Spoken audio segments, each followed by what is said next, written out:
खोलिब कुर्ला जंगल रहस्य बरगढ़ कुर्ला जंगल रक्त जुड़बुड़ अवस्था युवती को उद्धार घटना क्राइम सीन रिक्रिएशन होईछि। गिरफ मुख्य अभियुक्त राकेश डनसेना को नहीं सीन रिक्रिएशन करिछि पुलिस। कुर्ला जंगल को नहीं घटनास्थल कौन होइथिला तार सीन रिक्रिएशन करा जायछि। मामलार मुख्य अभियुक्त राकेश समेत 5 जन को गिरफ करा जायछि। गत 12 तारिख में बरगढ़ धनुजात्रा देखा आसी निखोज हो जाते युवती और निखोजर 48 घंटा पर गत 14 तारिख में रक्त जुड़बुड़ अवस्था बरगढ़ सदर ब्लॉक कुर्ला जंगल मध्य उद्धार करा युवती दुष्कर्म कि दुष्कर्म होना मेडिकल रिपोर्ट स्पष्ट होईछि।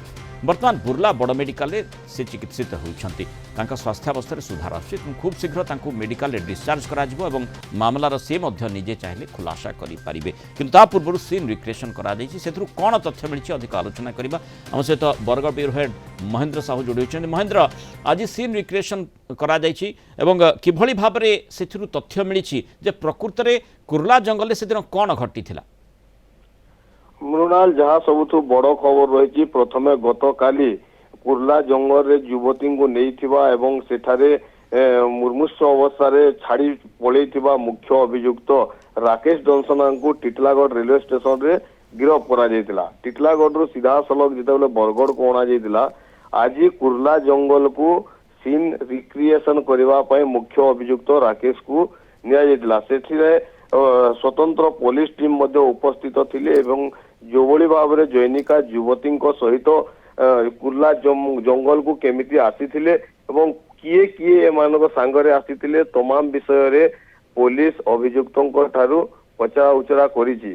अपराह्न समय रे पुलिस गणमाध्यम प्रतिनिधि को सामाजिक सम्मिलन रे समस्त सूचना देवा पाई मध्य कहिछि। जदि मोटामोटी भाव में कहबा जेतेबेले कुर्ला जंगल रे सीन रिक्रिएशन करा समय रे आमे मध्य अभियुक्तों ठारू किछि खबर नेवा पाई चेष्टा करथिलु किंतु से सीधा सलग कहिदिला प्रथमे फेसबुक एवं इंस्टाग्राम रे जैनिका युवती सहित प्रेम संपर्क होइतिला।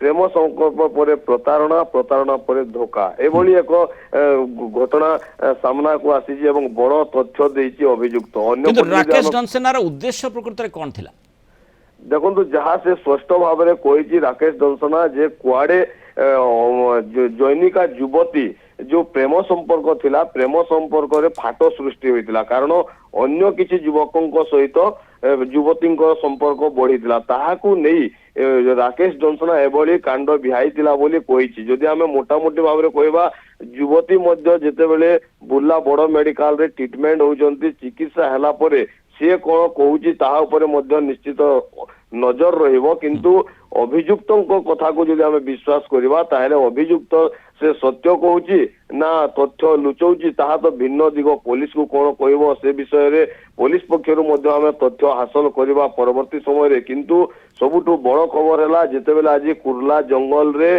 पुलिस सीन रिक्रिएशन करतला सही समय रे ही बड़ तथ्य देछि मीडिया को से कहूचे 3 वर्ष हैला मोर प्रेम थिला 3 वर्ष प्रेम भितर जो भली भाव में धोखा देतिला झीटी से कांड भिहाइथिबा धीरे धीरे सत्यता बा धीरे धीरे कारण स्पष्ट हेबारे लागिछि। निश्चय अपेक्षा करा जायछि पुलिस किभली भाव में सूचना देउछि किंतु जो अभियुक्त जो बड़ अभियोग करुछि से सांघातिक अभियोग हेई पारे एवं किभली भाव में युवती जनक तार प्रतिक्रिया रखुछंती निश्चय तापर नजर रहिबो। बहुत धन्यवाद महेंद्र साहू आलोचना रहित पारू।